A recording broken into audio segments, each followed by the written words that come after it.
Well, we bought a camper. Hello. All right, Jed, tell them about what's going on in here. We have a stove and a window up there and a window over there, and we have 2 beds for everyone to sleep. Like maybe 100 people. 100 people you think will fit in here? Yeah. Feels like a few too many. So that's what we're gonna do. Oh yeah. And here is one of the beds, and we have to fix everything. We gotta fix a few things for sure, yeah. So then we can get everything done and turn on the stove, test it. I can turn on the stove by myself and try to test it and see. Yeah, we have to do everything. Come on. Get your tools. Let's do this. Let's do this. Mom, we Get bought your a trailer. tools. Let's do this. Yeah. What do you think? What are you most excited for? When we can camp without the kids. Yeah, I get it. Well, hey, I bought a trailer. And this is it behind me. It's a pop-up. And here's the deal. I have always been very against trailers. And I would show you like the whole process of me buying it and all that. All right, it happened. Got a trailer. Driving it home, honestly, the hardest part of this whole thing was trying to find a bathroom. Because I went to AMPM and they said the bathroom was closed because they just sanitized it. Which you'd make it think then it would be open. Jazz, but honestly, it was a spur of the moment decision that I made at 10 o'clock at night. I drove an hour and a half to pick it up, spent an hour with the guy, and drove it back at 2 in the morning. So it wasn't a well thought out, it wasn't a super planned, it was something that we kind of just did spontaneously. And the truth is, with all of the COVID stuff going on, we decided, let's make the most of it. It sounds like I'm going to be home from work for like another 6 months or so, and felt like the last 5, I just haven't really done much. So I bought a trailer for now. And the plan's probably to sell it afterwards. But here's what I thought I would do. I've been learning a lot, even with just the like day or two that I have been playing with it so far.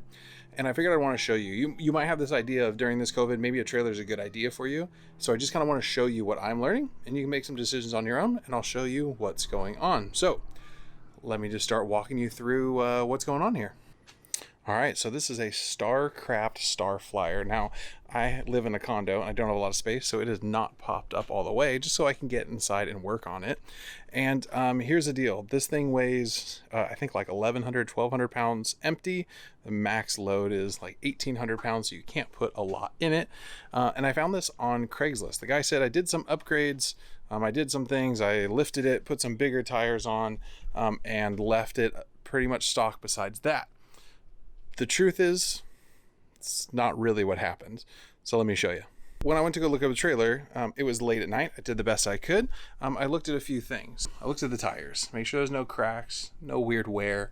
And for the most part, it's all very clean. Now, he told me that he lifted the suspension and put bigger springs on. And here's what he did. He did put bigger springs on, and he did, the axle originally was under or above the shackle or above the spring, and then he did it. So it's called a spring over. So he basically just took that off, flipped it over, put some bigger springs on, and then that gave us a few more inches to work with. Now, some of the other things that I noticed and didn't really get a chance to look at well at night is you need to look at all the fabric and all the material, and it's all in pretty good shape except it's kind of in a wear and tear corner that is fairly normal, and they do sell patches for it, but you got to look in the corners here because the way this is designed, there's kind of some sharp corners, so something to be paying attention to. The rest of the fabric looks great.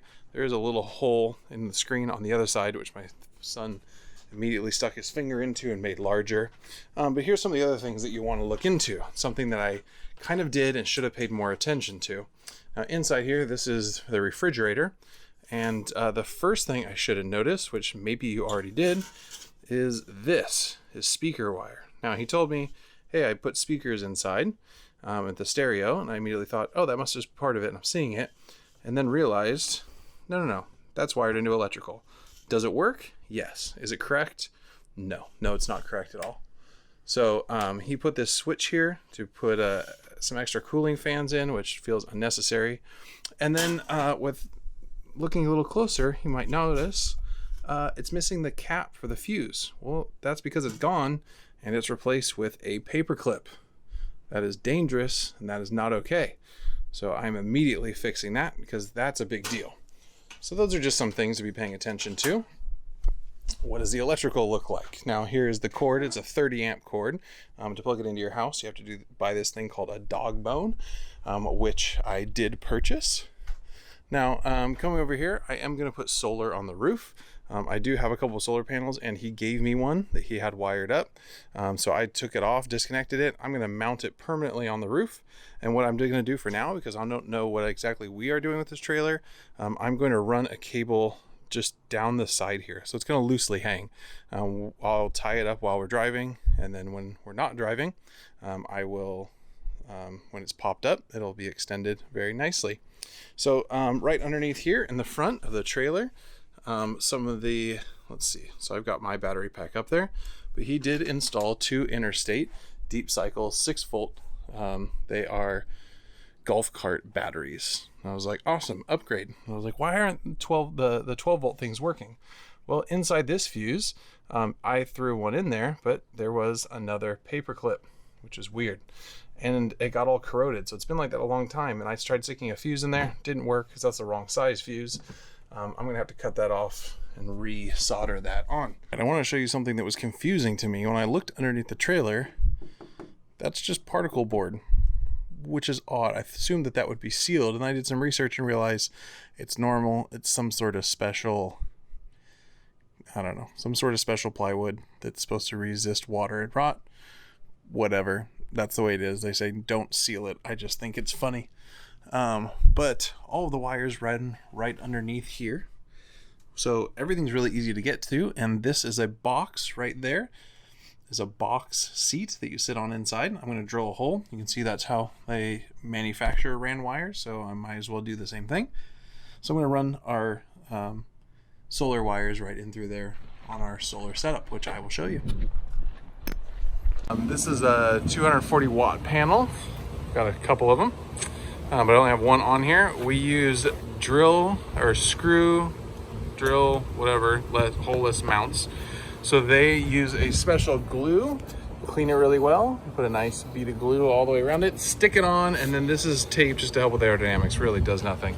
And then they get screwed on. So I don't have any holes in the roof. And then I ran my MC4 cable. I got a cable that's both sides in one, so they're not flimsy. And then ran it down here to the bottom.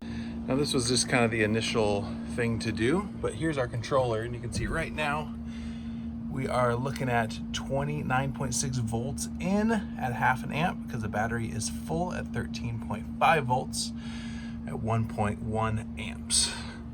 Now, everything inside this trailer comes in from the bottom, so I figured I would follow the same path. So here is kind of the electrical bay. Now, I'm just gonna kind of simplify it as much as I can. Right here is our solar charge controller. Sorry, it's like 100 degrees outside. So we have power. These 2 black ones are the solar coming in. The middle one runs directly to the battery. And then this far right side is our load. And our load goes over here to our Blue Sea fuse box. You can see the positive on the bottom and the negative on the top. So now I have a fuse block that all gets run there. So there's not too much in it right now because I'm kind of just starting. This is also a fuse for the battery coming in. So once the solar goes directly in, then there is a fuse between the battery and the controller. And then this also has another fuse. So there's multiple layers of fusing. And as far as power goes, the trailer, this is the trailer setup that comes from the manufacturer. And then here you have some more fuses and stuff in here. And this is my 110. So when we plug into shore power, powers all of our 110 plugs and powers the lights and things. What it does not do is charge the batteries, which I thought was very interesting. But here is our solar charge controller. This is just the don't know what you call it, our panel, so we don't have to pop everything open to look and see what's inside. I push that once, and that actually turns power on to whatever I have connected to our charge controller, which right now is only this guy. So I've got USBs, I've got just a 12-volt DC plug, and then some switches. This one goes to a light outside. I haven't wired the rest of them up quite yet. But that's all we got. The system is very simple. Right now, it charges, we have two 6-volt lead acid batteries, wet cells, that are the interstate ones that they sell at Costco. That was what was on the trailer when we bought it. I would love to upgrade and do more, but for now, honestly, this is a great setup when we go out. I have one 250 volt or watt panel, which is enough. All right, I'm gonna wrap that video there because it was getting kind of long. The next video I'm gonna post is basically our first outing and our thoughts as we are back home.